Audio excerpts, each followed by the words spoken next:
So, yeah, just to introduce myself and say how it is I've come to be here, to be talking about Holocracy.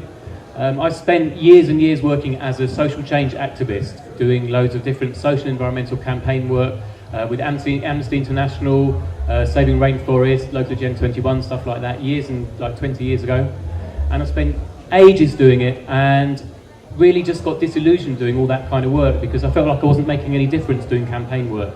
So I threw it all in, went to get into eco-villages and did a permaculture course and learned about eco-villages, doing eco-village development, really to find a sustainable way of human beings living on this planet. What I discovered in that is that one of the biggest challenges of us living sustainably on the planet is more about actually how we organise ourselves as human beings. It's not so much about the physical technology or the money or stuff like that. It's more about when we come together to work to a common goal with each other. Afternoon. How do we organise ourselves in such a way that we can work well together, we can be effective, so that we don't fall out with each other in loads of conflict, so that we can clarify what our purpose is, so that we can make decisions clearly together. How can we do that work of really making things happen in ways that are effective and make us not sort of lose the will to live because we're struggling with our group dynamics? And that was my experience of working on a lot of projects, was people would come together to do all this work, but they couldn't actually achieve it because they didn't have the kind of organising skills of how to do it. So I asked myself, where's the expertise in our culture around organising, around doing things, around getting things done together? And I thought some of it might be in management, because that's what a lot of management is about organising teams, achieving a common purpose. So I went off to Bristol University and did an MSc in Management Development and Social Responsibility, and got that MSc, learned about loads of different tools and techniques and processes about how that works, and basically since then have been working freelance to learn loads of different tools and methods of how to organise. And it's really, most of my work is done with social change projects, so I'm a transition trainer. I do the transition training. I work with lots of other co-ops and lots of other social enterprises to help them find ways to organise themselves. And this technique I'm talking about today is called Holocracy. And I've got some slides, but they're pretty difficult to see in this light, so you might only catch pieces of them. But let me start by asking you a question. The people of you who are listening to me, just ask, if you think about when you're working with other people in organisations, in groups, trying to get stuff done, what are some of the challenges that you've experienced? What are some of the kind of endemic, really common things that happen when you're trying to get things done? Just shout them out. What are some of the challenges that you find when you're trying to work together in groups?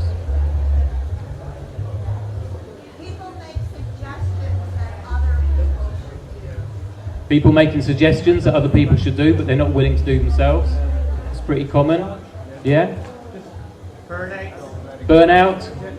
Yeah. Self-importance. It's all about me. I need to get what I want. People not taking part. What else? People not feeling like they're actually fighting for their own cause. People feeling like they're working for someone else. Yeah, people feeling like they're working for someone else and like there's some kind of hierarchy and that they're not a part of, and they're not doing something for themselves that they can be a part of. Lack of coherency. Lack of coherence, isn't it? And lack of transparency. Yeah. So it's very often people come together and there's a lack of coherence, because when you come together in a group to achieve some kind of social change project, everyone comes together thinking that, what I want to do is what the group's about, without checking out with other people actually what the purpose is and that there's a shared purpose and clarifying that shared purpose. What about meetings? Put your hands up if you've ever lost the will to live in a meeting in a kind of social change situation. Yeah. What about more than once? Put your hands up if you lost the will to live more than once in a meeting. More than once in the same meeting. Yeah, me as well. So there's something about painful meetings, lack of clear meeting processes, and one of the classic ones I think is also a lack of clarity about how decisions get made. There's a suggestion, somebody makes a suggestion, somebody else says, no, well, I don't agree with that, and then it's like, well, how do we deal with that difference? Do we take a vote? Do we make decisions by consensus? Who has authority to make a decision here? So that whole issue of how we make decisions is really, really difficult. It's like an endemic challenge in these kind of groups. And in any organisations, also in private sector context as well, and in the public sector.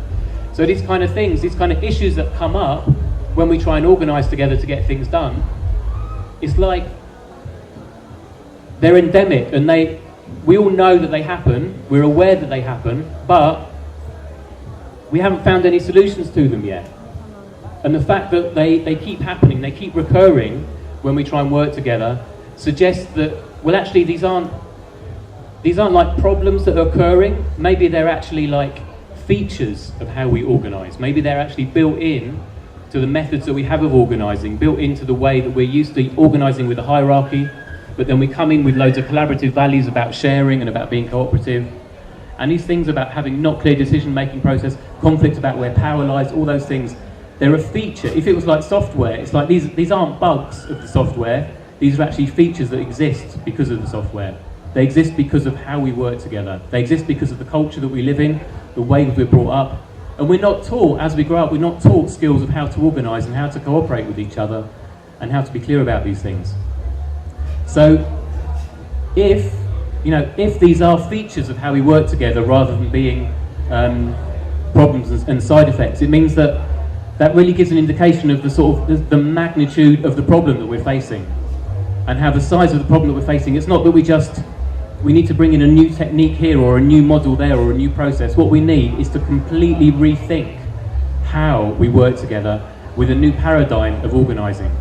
Right? There's all this talk about paradigm shifts and shifting to a new paradigm, a new way of seeing things, and we can do that in how we organise ourselves and how we work together. And you can think of it as a bit like a technology, as a bit like how physical technology enables us to do things that we couldn't do without the technology. So the IT, the information technology, or things like transport technology or agricultural technology, we can achieve amazing things with technology that we couldn't achieve without that technology. And you can think of it as like a social technology. The way we organise, the way we do power and all that kind of stuff is like a social technology with all these different ways of running meetings, making decisions, distributing authority. And it's really, this thing called Holocracy is a paradigm shift in the social technology of how we organise. Does that make sense? Am I making sense for people that are listening to me? Yeah? Okay, good. I've normally got slides to help me, but I can't really see the slides. So, if you think about the sort of traditions of social technology that we've used so far, about how power is structured and distributed, historically we've had autocracies where power is used by force, the people at the top make decisions and they dominate over other people. And then from autocracy we moved to theocracy, where again there was a hierarchy, there were people at the top but they were informed through a relationship with God. And then we moved from theocracy into bureaucracy and then democracy, where then decision making and power is supposed to be more devolved down to the masses, to the demos. And then we moved from democracy to one called sociocracy, which is, Marcus said there was a talk on that this morning. And then you can see holocracy as part of that evolutionary pathway. And it's about what happens with power. And normally we're used to power being in a hierarchy, concentrated very much at the top. And we can work with power in ways where it's distributed, and distributed in ways where different people have access to little bits of the power, and it's not where it's like completely shared. Because a lot of social change groups have power that is shared, where you come together and like it's as if you're holding a piece of paper, and everybody has to have a touching the piece of paper, and you're sharing the power. And it's really difficult to do anything with that piece of paper, because in a shared collaborative power situation, you all have to decide, you all have to agree, well, we're going to move the piece of paper this way, and we're going to take it over here, and we're going to let go now. You all have to agree. That's a very collaborative model of using power.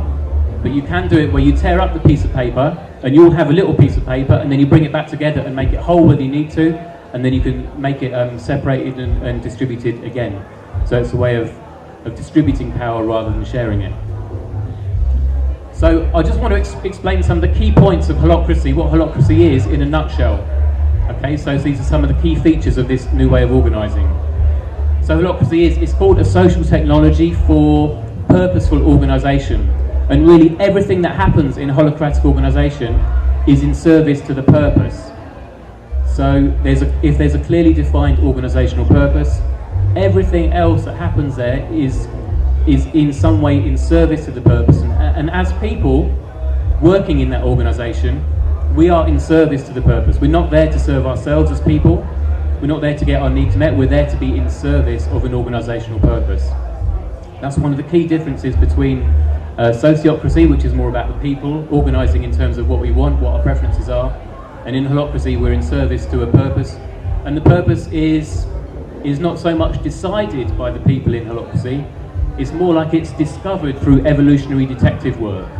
It's more like you sort of you listen to what's needed in the environment, you sense into what's popping up, and this isn't just like a rational process in your mind, it's like using the whole of your being to sense into what's being called for in the world in terms of what this organisation is required to achieve by the world, and then that becomes the organisational purpose, and as people we are in service to that organisational purpose.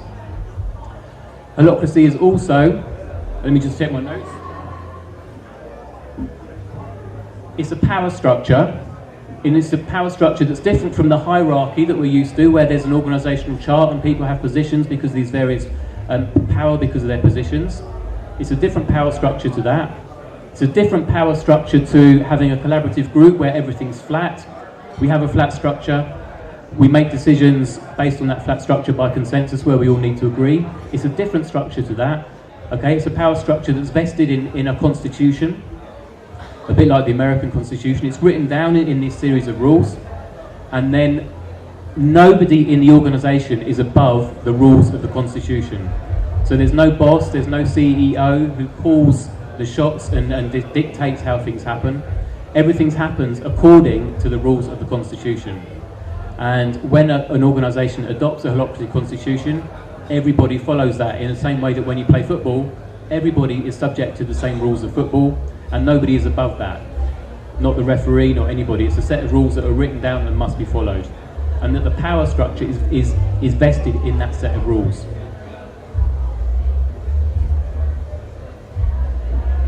Holocracy is also, it's a way of combining different paradoxical things that happen in organisations.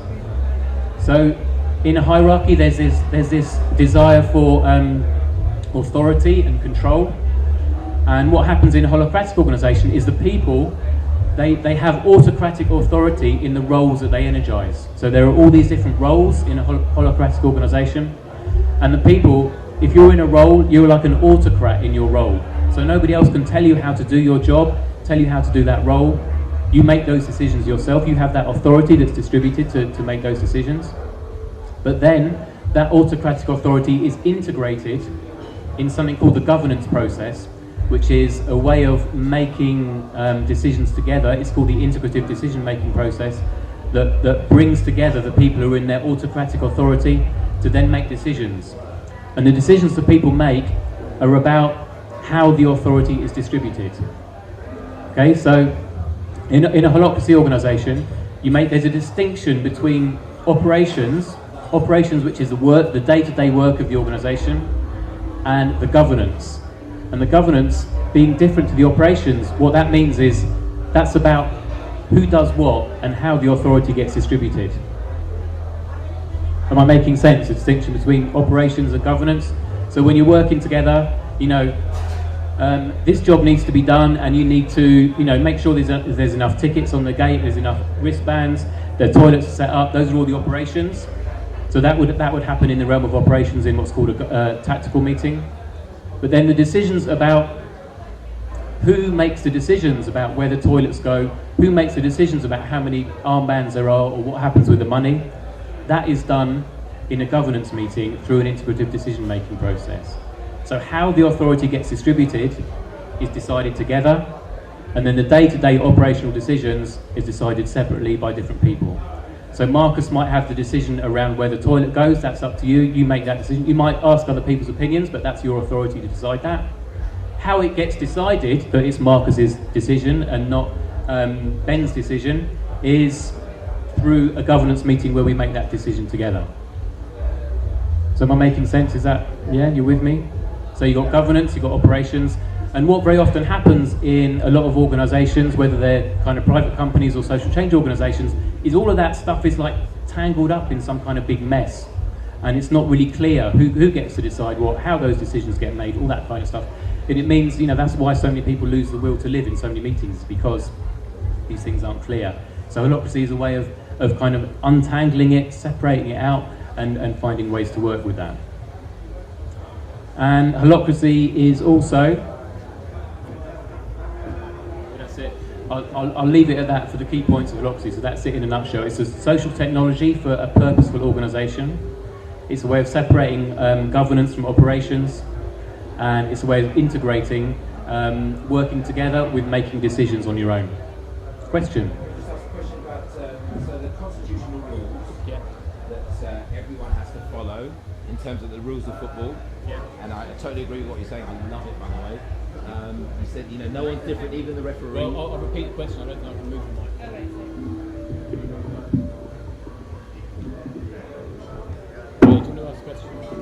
Even the referee in football isn't above the rules, but we all know referees can be very controversial because of their interpretation of the rules. Do you foresee any problems with that aspect of, there are clear rules, there's constitutional rules that no one's above, but what about people's individual interpretation of the rules? So is that question not clear to anyone? Clear question?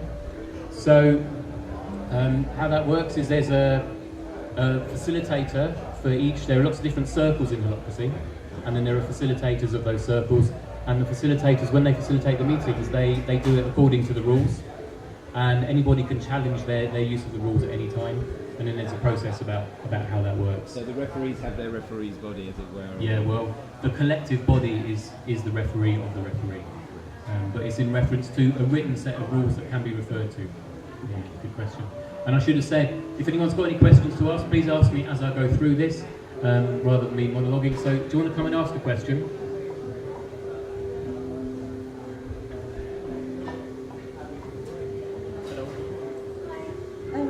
I came in, I don't know when you started, but I wondered, is this a theoretical thing or is it actually being put into practice? And if so, have you got examples of where it's been put into practice, specific organisations, and how it's worked? And the other question I have, which maybe has been answered by Chris's question, but in terms of, you know, change, because how do you then, you know, you say the rules, but then maybe, you know, I think we all know that we need to be able to adapt and change to be able to deal with new circumstances, and how does that process happen? Is that within the governance thing that people come together and decide, and what is the process if someone feels like actually this is not serving us, this rule, we need to change this, like what's the process by which that can happen? Thank you.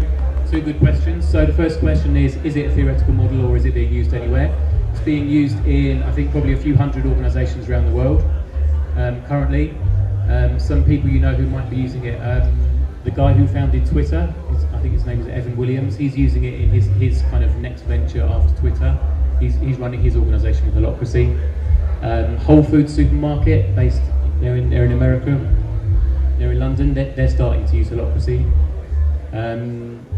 And a few other not so famous ones, but yeah, there's a few hundred organisations. Sustainable Froome, so Froome not too far from here, I'm starting to work with them and they're starting to use the governance process for their some of their meetings. And so yeah, it is a practical thing that's being used in various places. In terms of how you change the rules, there's a Holocracy constitution which is downloadable, it's freely available and downloadable, and the governance process can adapt and change the constitution at any time. The people who've originated this way of working with Holocracy, they evolve different versions of the constitution as the practice goes on, because Holocracy is seen as a practice, and they really recommend that you know, you're free to change the constitution, but they recommend that you don't, because so much thought and painstaking effort has gone into creating it in the first place. There's very good reasons why it is as it is. What the Holocracy constitution enables is it enables the whole of the organisational structure and the way it works to be constantly modified and adapted and changed in response to what's happening in the environment. So roles and accountabilities can constantly be created and changed and adapted all the time, and different ways of doing things. All of that's completely fluid, and it's much more. It makes an organisation much more agile. And I think of it as being more like an amoeba. As an amoeba moves through its environment, it can change its shape and adapt to what it meets on the way, rather than, hierarchies are a bit like big oil tankers and bureaucracies that take ages to turn around. An amoeba is a much more agile way of organising. And the Constitution allows that adaptability of the structure, and you can adapt the Constitution if you want. Do you want to come and ask a question? I'm interested in when you said you sort of moved away from kind of mainstream campaigning. Yeah, I'm interested in, you said you've moved away from mainstream campaigns. I worked with a few organisations like not-for-profit organisations in sort of campaigning and communication sort of roles. What I thought was quite good was that I had a job description, some other things. There's like a business strategy that like you can read, and so you sort of know what you're doing and what everyone's meant to be doing. And also I kind of knew what I was entitled to in terms of what I was going to get paid, how much holiday I was going to get. Sort of compare that to sort of in the past I've done like volunteering for emerging festivals, and it's always kind of been a bit vague, not knowing kind of who to ask about things, not knowing what sort of infrastructure I can ask for, sort of not knowing if I'm going to get a meal or I think do you think there are some things from kind of bigger organisations that are quite good, or do you see what I'm saying? It's sort of when I've been to kind of community meetings and things, and it's always sort of seems a bit vague. I'm not kind of sure where we're meant to be going and what everyone's doing. Whereas in kind of the mainstream world, it's a bit clearer, and that's really put me off volunteering for sort of emerging organisations or like young festivals and that kind of thing. It's sort of, I found it a bit off-putting, kind of the lack of a strategy that everyone knows about. There probably is a business strategy, but how do you get to see it? Thank you. So one of the features of Holocracy is that it really brings that kind of clarity into any organisational context. There aren't job descriptions, but there are role descriptions which have specific accountabilities and authorities for certain things, and there's a strategy that is in relation to the purpose. So what it does is it clarifies all of that, and it will bring that both to a private company, to a national charity, or to a small grassroots thing like this festival, or a transition initiative, something like that. So that's one of the benefits that Holocracy brings, is it brings that kind of clarity around distribution of power, accountability of roles, domains within which roles have authority, all that kind of stuff. So it does really bring that. Question up here and then here. Do you want to come up? I'll probably take these two questions and then carry on, and then maybe take a few more questions as we go. I think it is a sort of technique that we in the sort of activist community try to use, even though I've not heard it called by that name before. And I kind of feel it's a bit like toilet training, Everybody has to learn how to do it, otherwise, it doesn't work. And to give you what I thought was a really good example where it did work was when we had a camp at Hinckley last October, and again it was people had particular roles and responsibilities, and we just came together, and the whole experience was really sweet because it really worked. People took on their roles and did those well, and when it came to discussions and decision making, we were just really on the ball. And when I looked around, I could see there was a lot of us who'd been involved in actions together at things like Climate Camp, and we'd actually learned this is how you do it, and once you learn how to do it, it all gets a lot smoother and a lot slicker. But first of all, people have to learn how to do it. Yeah, very true. People have to learn how to do it. It's a new way of working, and it's a way of working that is quite unfamiliar to a lot of us. Because if a lot of us are moving out of the experience of being in hierarchical organisations that have that kind of power structure, and a lot of people in social change organisations are rejecting that way of working, and in rejecting it, they're kind of throwing away the clarity of things and how they can be effective working like that. And they're saying, well, we're going to have a flat structure and we're not going to have hierarchy. And then things become, as you were saying, they become much more vague and meetings become much more difficult. And it's like people really need to kind of relearn. And the idea of having rules that you follow, you know, Holocracy has a set of rules in the constitution. They're kind of like the rule of law, that you follow them and no bugger breaks them, basically. And it's like that is very uncool in this kind of social change sector, because a lot of us are kind of rejecting rules. But this is kind of coming into a new relationship with rules and saying, if we're going to work properly, if we're going to like kind of oil the cogs of how we work together, we need some rules like when you drive, you only drive on one side of the road. You don't drive on both sides of the road, and that's a rule that you need to follow. And it's like those are the kind of rules that Holocracy has about how we can keep things moving between us. So yeah, they are rules, and we do need to kind of all learn how to follow them and work with them. Okay, another question here, and then I think I'll carry on. Do you want to come up? Well, my question is just around something I find difficult, and it's the difference between the operational and the governance, and making decisions quickly and making decisions slowly. Like, how can you try and, I guess, learn to do both well? So, one of the things in a lot of social change projects that slows decision making down is you're sitting around in a circle in a group, and the group is making the decision. And it's like, well, we think this, and you know, this should happen, and you know, when that's the situation, when you're in that kind of context, and so everybody, and there's this idea that everybody needs to agree about something, you know, or well, if you don't agree, let's take a vote, and it can take ages. Those are the kinds of things that slow things down. How decisions get made much more quickly in Holocracy is the day-to-day decisions get made by one person. One person has the authority to make that decision. What's their accountability? That person, are they accountable to their bottom level accountability to the rest of the group? Yeah. So there's a question about what was the accountability of a person who makes a decision.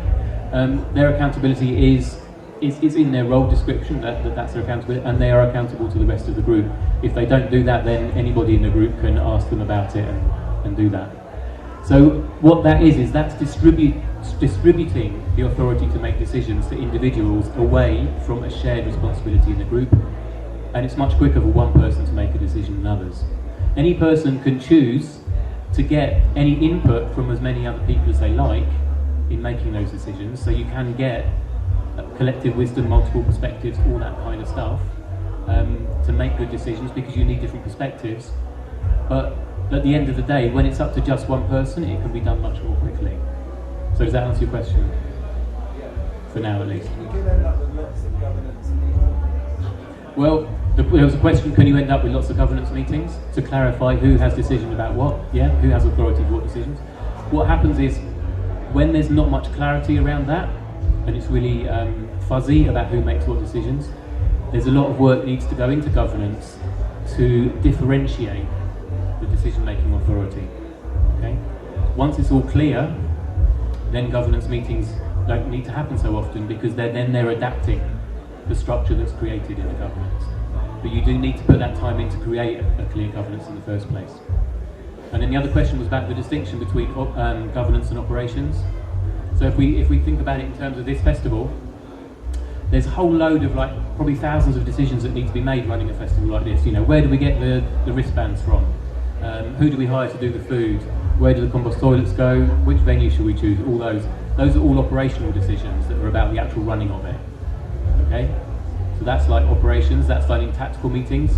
And tactical meetings have a very specific, clear meeting process, and that meeting process is completely different to the governance meeting process. And the governance meeting process, because they're different types of activity. In one, you're making decisions about everyday practical stuff, whereas in governance meetings, you're making decisions about how authority gets distributed and which accountabilities, which roles have. And that's the kind of thing. So what would get decided there is, well, we need a role for venue management. And that venue management role would would have the authority for choosing which venue to choose, the different parts of the venue, and all that kind of stuff. And that's the kind of thing that would happen in governance. Okay, thanks. Should I take one more? Is your question burning? And then I'll carry on for a bit. I suppose I was just wondering about if you're working in a community project, some people don't necessarily have leadership skills or organisational skills, and they're not bringing to the group the sort of the initiative or an impetus of what's needed. So how do you work with people who aren't really able to take on leadership of a role?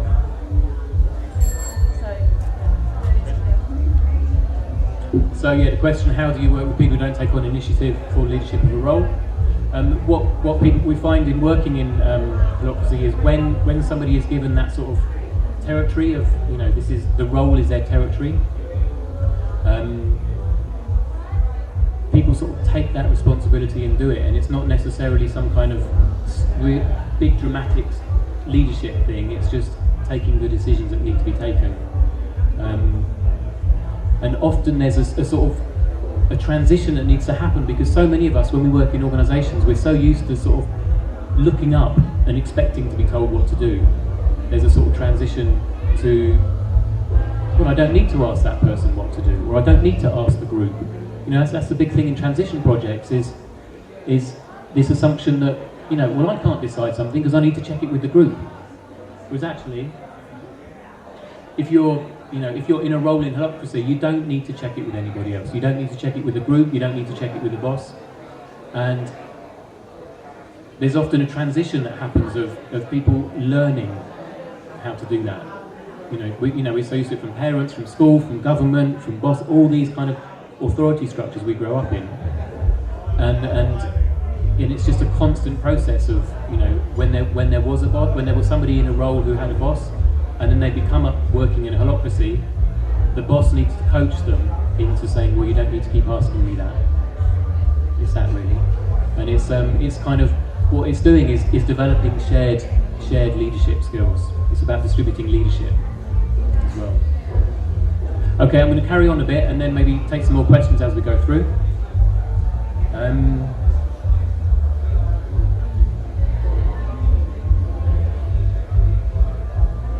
So I want to give just about 5 different fundamental concepts in Holocracy that are kind of definition of terms and fundamental concepts that are then used as a foundation for the rest of the system to work.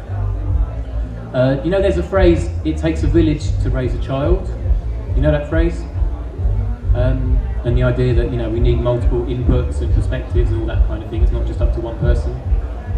The people who devised Holocracy, they've also adapted that phrase to say, you know, actually really it takes a village to raise an organisation.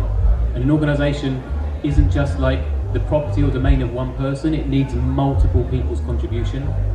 And an organisation is more than just a collection of people. And there's this idea that in a lot of social change projects, we're the group. You know, us as the people are the group, we're the collection. But in Holocracy, you think about it as a bit different, as there's something else that's created that is more than just a group. It's like that idea that the whole is greater than the sum of the parts.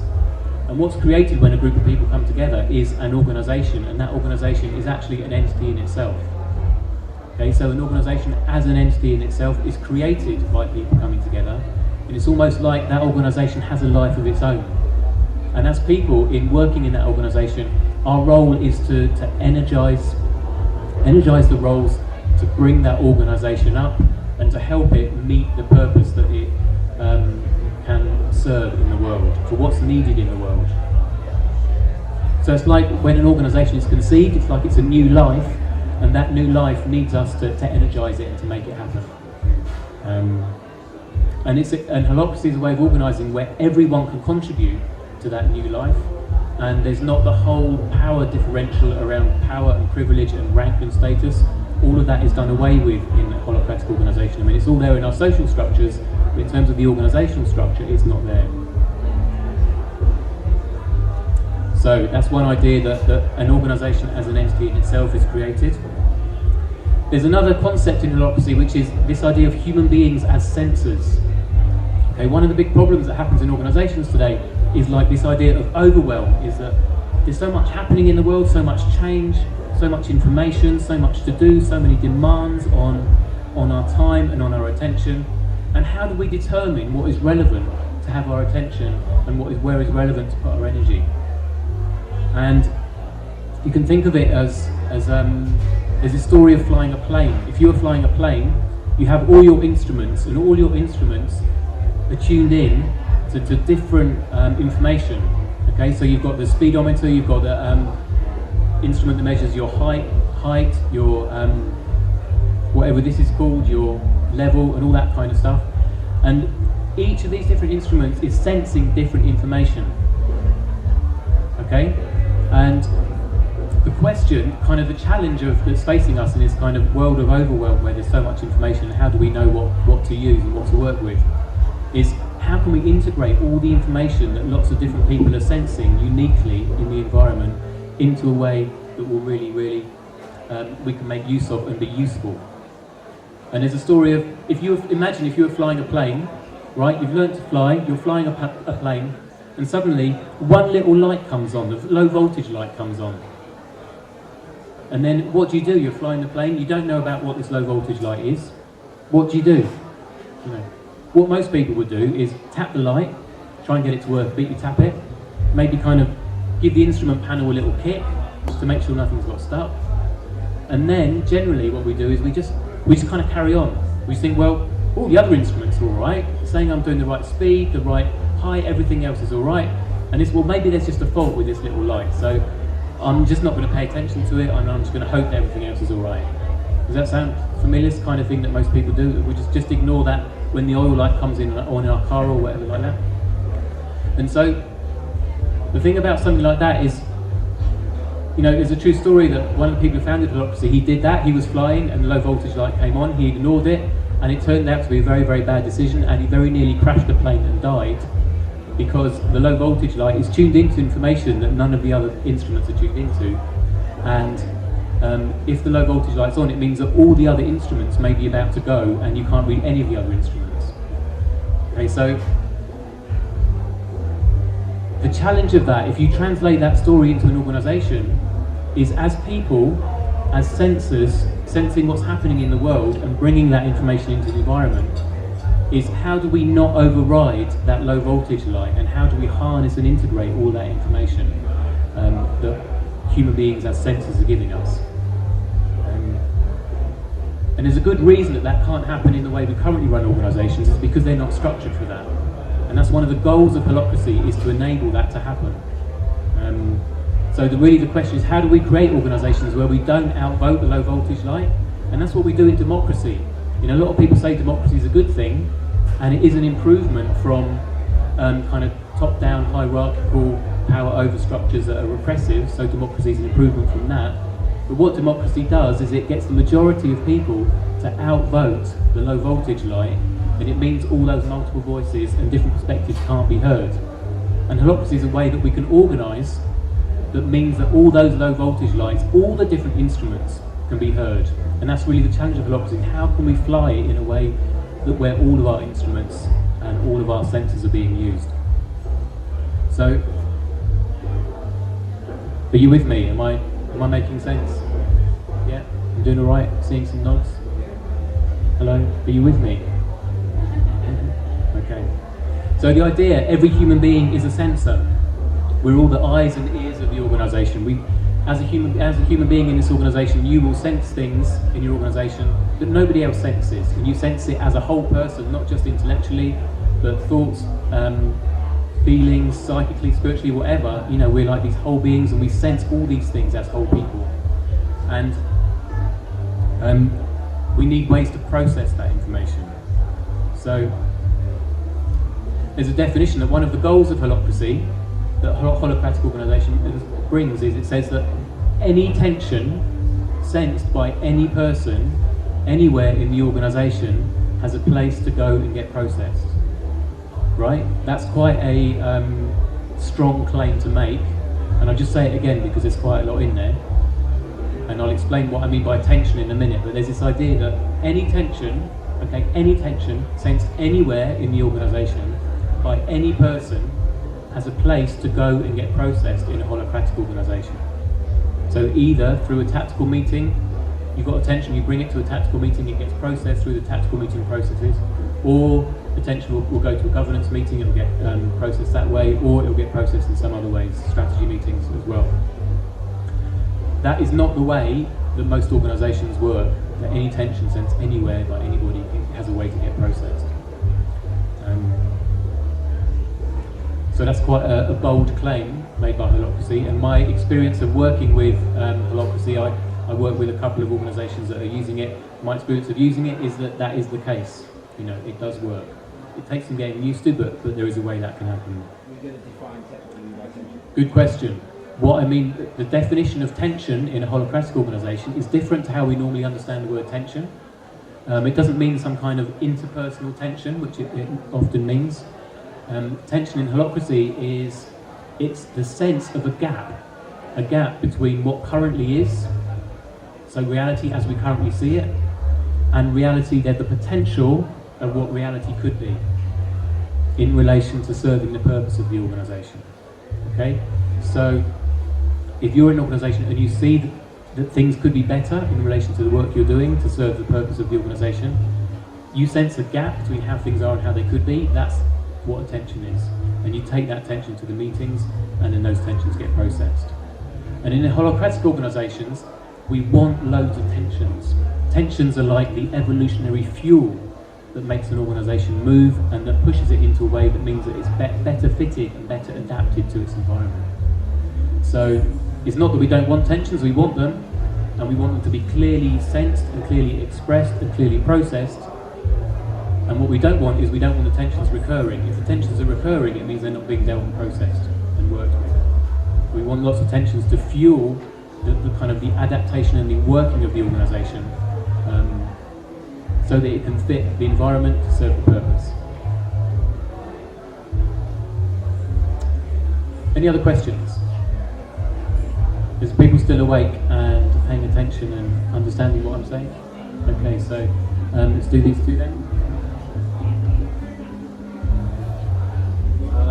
If you've got an organisation, I have a really sort of practical head, so like what would be the first 3 steps to sort of integrating it, or like what would you do tomorrow? So really the first step is to learn about Holocracy, learn about how it works.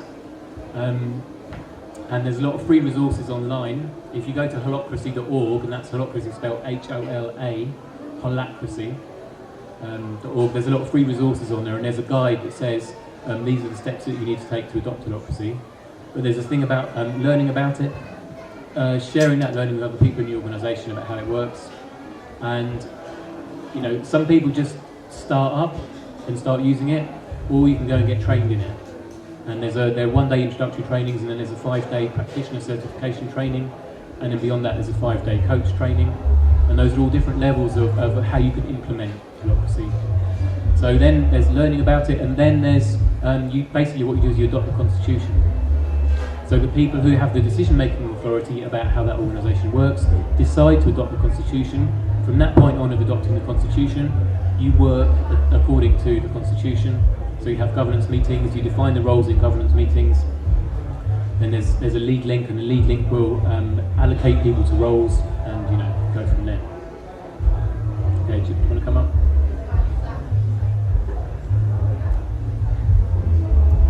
What about if you're working with people who have very time constraints, as in they're not given enough to exercise their roles as they could be, so a lot of the work's falling on 1 or 2 people. So how is it shared equally when people have got busy lives, or they're doing it voluntary, or other commitments, etc.? So this brings out one of the interesting points of Holocracy, is that when you define roles in the governance process in Holocracy, what's defined there is the role, and the roles are separate from the people. All right, so it's not like a normal company where you have job descriptions, and then somebody will get a job, and then they'll do the job according to that job description. It might be that there are loads of different roles, and some people might energise 15 or 20 roles. Okay, so the people are separate from the roles, and the roles get defined in a governance meeting, and then in every circle there's an organisational structure where there's all these interweaving circles. But in every circle there's what's called a lead link, and the lead link is a role that will allocate people into other roles. Okay, so because you're separating the roles from the people, the roles get created in terms of here's the roles that need to be energised to do the work of the organisation and to serve the organisation's purpose. And then the lead link will be, they're not like a personnel manager, but they allocate people into and out of roles. And it might be that if there's not enough people or energy to fulfil those roles, then that's a tension that needs to be processed through the organisation in terms of, you know, there's not enough energy here to do it, and then that will get addressed. So that's not a complete answer, but you know, there's not an easy answer to that question. I can carry on, and if I carried on, what I would talk about is how the different meeting processes work, how the tactical meeting process works, and how the governance meeting process works. I don't know whether you want that kind of level of detail here, or is that enough now? Is that enough? Okay, so there's a few people saying that's enough. What I'll do is, okay, it's 5 to 3 now, and I'm due to finish at 3. If there's anybody who wants to talk in more detail about any of this, and I'll talk about the meeting processes or answer any specific questions, we can go and talk in the corner and have a little huddle in the corner and talk through more things, but it seems like some people are saying they've had enough. Any last comments or questions or reflections? 1 and then 2. People hear me? Yeah. I'm just interested in to know how it deals with conflict, the process, because it seems like you've got a sort of consensus type model with allocated roles. So I'll go over it.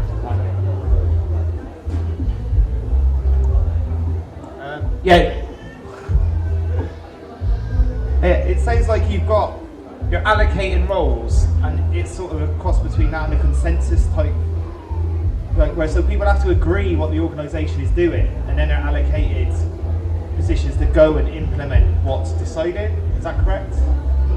Roughly. Yeah. So I'm wondering, how does that deal with internal conflicts? So say a process, if people are deciding on a strategy for the organisation and there's disagreement, how does that work through in this model? Good question. So 2 things to say to that. One is there is another meeting process for strategy meetings, which is a kind of sequence of steps you go through to which will work through any conflicts around ideas around strategy and where you're going. So that's built in as well. And the second part of the answer is most of the conflicts that exist in more conventional organisations are actually conflicts between poorly defined roles and accountabilities and authority. And what people discover working in holocratic organisations is once all of that is clarified through the governance process, a lot of those conflicts actually disappear, and they evaporate because you've clarified those things. And any of the other conflicts can be processed as tensions through any of the meeting processes. Yeah. And did you have a question?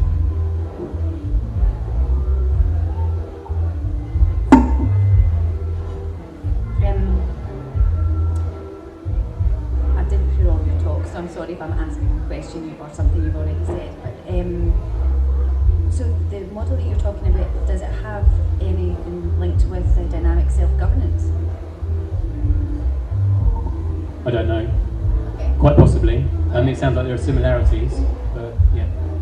And then also, is there any integration with non-violent communication or restorative circles, or is there a particular kind of visual format to it? Maybe I can get a better idea. So it's not formally linked to any of those models, but I guess it draws on a lot of the things that those models were drawn from as well, around clarity of process and communication and taking self-responsibility and all that kind of stuff. And in terms of visuals, if you go to holocracy.org, there's a lot of resources that you can use there, that you can see there about how it works. And you know, had you been able to see the slides, I'd be able to show you the different circles and how all that works. But yeah. So I think I'll wrap it up there because it is 3 o'clock. Anybody who's got any more questions or want to talk any more about it, I'll see you over in the corner. And thank you for your attention. Thank you. And thank you for the cyclists as well.